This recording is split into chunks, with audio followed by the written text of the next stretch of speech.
The year 2007 was a huge year for gaming, and especially for the Xbox 360 and Microsoft. The Xbox 360 got a head start over the PS3 and it showed in multiple ways. On one hand, it used the soon to be outdated DVD disc format, and its initial reliability was terrible. The Red Ring of Death became the 360's disc read error as it plagued the early non HDMI models of the Xbox 360, causing motherboard failures from heat. On the other hand, the Xbox 360 was having a strong year in its game library. Games like Bioshock, Call of Duty 4, The Orange Box, Assassin's Creed, The Darkness, and more came out that year on the 360. When it came to Microsoft published games, though, Microsoft had an extremely strong year. Mass Effect, Halo 3, Crackdown, Project Gotham Racing 4, Forza 2, and more popular titles came out that year. One of the lesser known games released that year by Microsoft was Shadowrun, one of the earlier multiplayer only full price games. Developed by FASA, who developed games based on their tabletop games, Shadowrun is a first person shooter based on a pen and paper role playing game of the same name.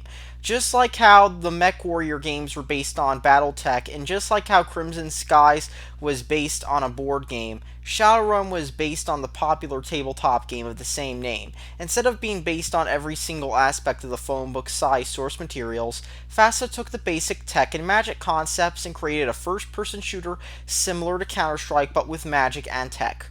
Unlike Shadowrun games before and after this game, you're not going to get a deep role playing game with tons of cyberpunk lore, but instead you're going to get Counter-Strike with magic. And this approach alienated many Shadowrun fans. Now, did this approach work at all, or was it a complete dud? Well, let's find out by talking about the game. Now, originally, there was going to be a single player mode. However, due to resource constraints and a focus on quality, the single player mode was scrapped, and only a tutorial was left in the game. And this would end up being one of the main problems with this game and why the game did not take off. For starters, this game was a multiplayer only game, and it was $60 for that. And did I mention that this game was also a disappointment to many Shadowrun fans because there was no single player whatsoever, and instead just a multiplayer? But despite this, Shadowrun was heavily hyped in several different ways. For one, Shadowrun was released months before the heavily anticipated Halo 3 was. Shadowrun was also featured on Bungie.net.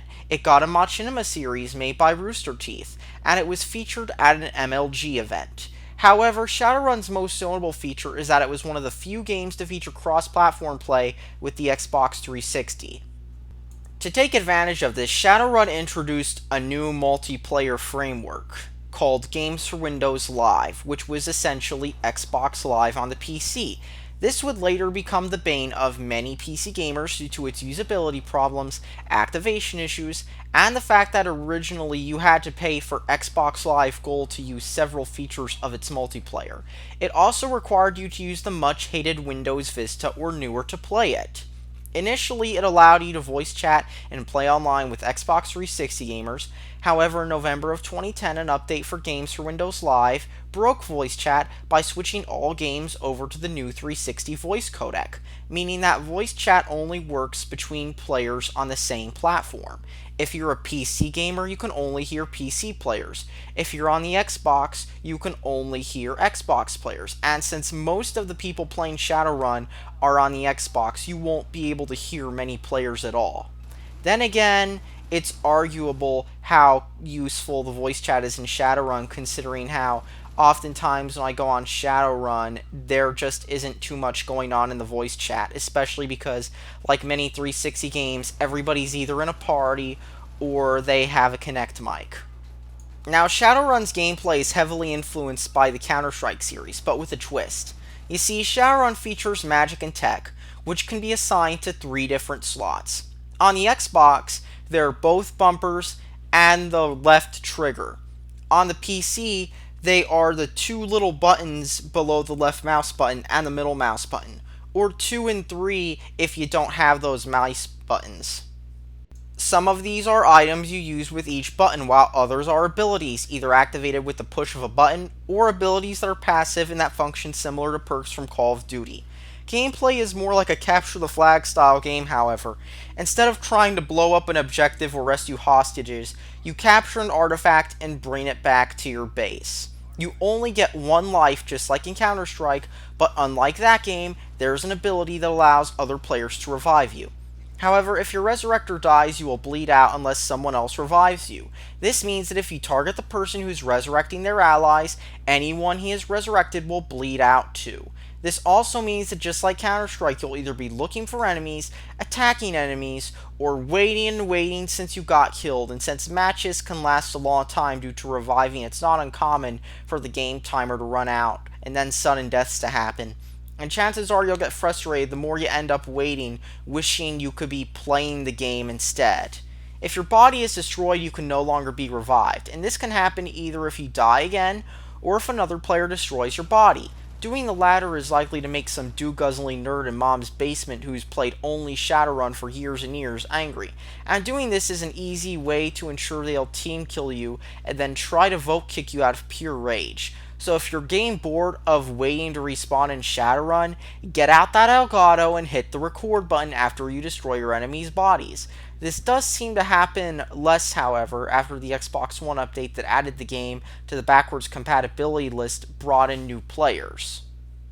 In fact, this is one of the biggest problems with Shadowrun. The vote kicking system is completely broken. When it comes to kicking players, team killing your entire team, it can take 3 to 4 voting attempts to get them kicked. Despite the game telling you that calling a vote on the same player again will result in one being kicked, this never ever happens. And you could be waiting for minutes as players vote kick each other. And yeah, you can even do it in the lobby to prevent a game from starting. However, it is really easy to get kicked, or at least have a vote kick started if you're in a lobby with do-guzzling nerds who want to kick you for really any reason they feel like. And in the past, this was a massive problem. Are you good at the game? Vote time. Bad? Vote time. Doing something some player doesn't like? Team killing? And vote time. That's what happens in Shadowrun. And then the players wonder why nobody plays this game. While the game has been repopulated to some extent thanks to the Xbox One backwards compatibility feature, the frequent voting to kick has not changed one bit, and I actually ran into a lobby where these people were just vote kicking each other before the game even started. I mean, and then you back out of the lobby and you end up in that same one again because of how few people are playing the game. There are only 3 game modes in Shadowrun, and trying to find the differences in each game mode is like trying to name a Nickelback song after you play one right after the other, because they are the same thing. You won't find the same variety that even the original Halo had. There are a few weapons that you've seen in every other shooter, with the most powerful weapon, the rocket launcher, requiring the most money to buy, and also being an easy near instant kill. The katana is also a unique weapon, as it can easily destroy bodies without wasting ammo, and cause enemies to bleed out to their deaths if you hit them on the back. Other than that, the rest are the usual shooter weapons. There's a super powerful shotgun, an SMG that's okay and your basic all-around weapon, a pistol that is the weapon you get when you don't have any weapons, a rifle, and a sniper rifle, and a minigun. What really makes Shadowrun stand out are the abilities. Similar to Titanfall, many of the abilities end up throwing off the balance of the game. The most common abilities players buy are the Resurrection ability, which I mentioned earlier, the Life Tree, which heals up players and is kind of like putting up a healing station in Team Fortress, and of course the Teleport ability. Now this is the most notable ability because everybody buys it, and it allows players to warp through their map at a higher speed and end up on different floors, oftentimes.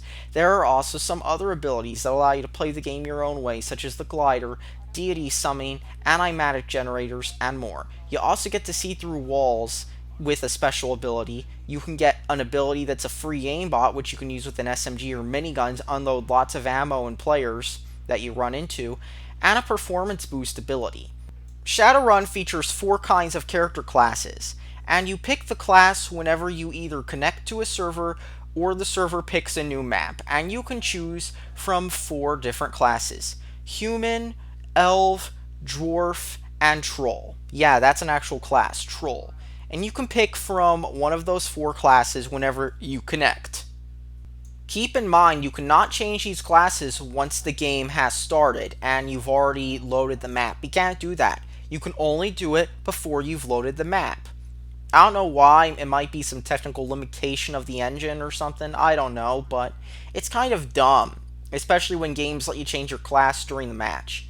If you've never played Counter-Strike, all these mechanics can be hard to get into, especially as the game copies most of that game's mechanics, such as the system for buying weapons. Here's a pro tip though: use your first round to buy abilities. One unique feature about Shadowrun is that you can purchase abilities for other players, allowing a player with lots of money to help another player. However, chances are you won't see this, especially since players will love to betray each other over little reasons. Shadowrun's gameplay was designed to attempt to bridge the gap between PCs and consoles, and this also meant that some controversial design decisions were made. The most notable one is what players call reticule or crosshair bloom. Normally this is only featured in shooters when you fire rapidly, causing an effect similar to recoil. However, Shadowrun features another kind that's not seen in many games. When you aim with your controller on the default sensitivity, your reticule stays the same size. Increase the sensitivity or move your mouse quicker and your crosshair expands. This was done to try to cripple PC players and those who turn up their sensitivity, in order to create a quote equal playing field for little Jimmy who plays on a low sensitivity and just got his Xbox for Christmas. Cross-platform play was also a major selling point of Shadowrun, and even the box art showed this. The 360 versions and PC versions of the game featured the same scene with different factions.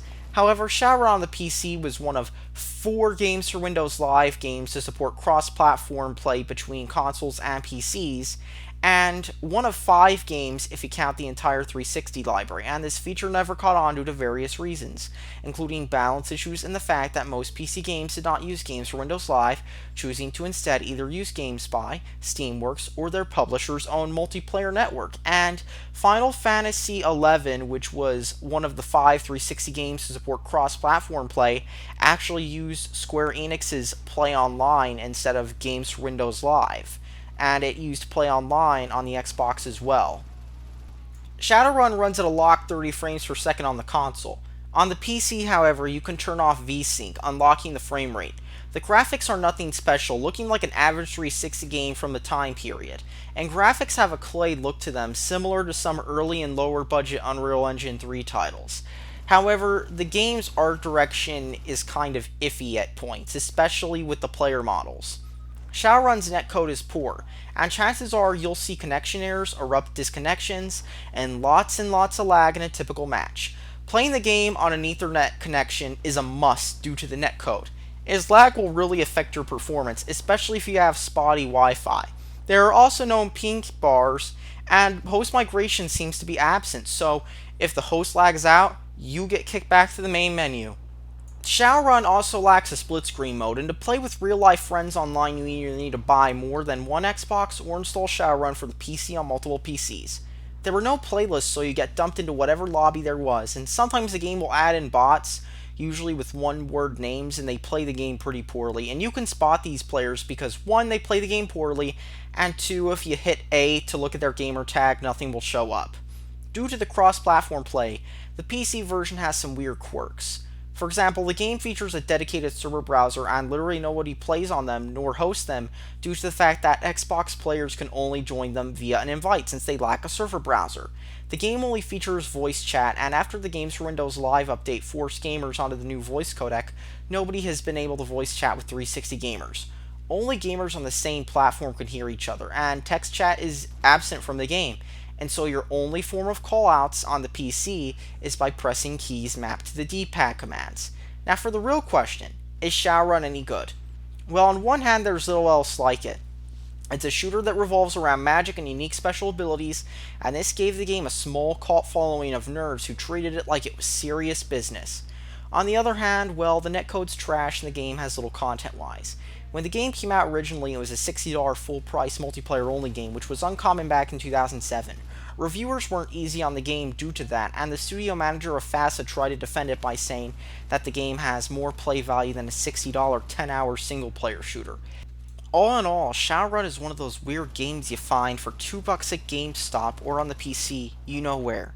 It can have bits and pieces of fun, but in the end, it's ruined by the player base, and so maybe it's worth the 1 penny it costs on Amazon, but otherwise, skip it. That's all that needs to be said.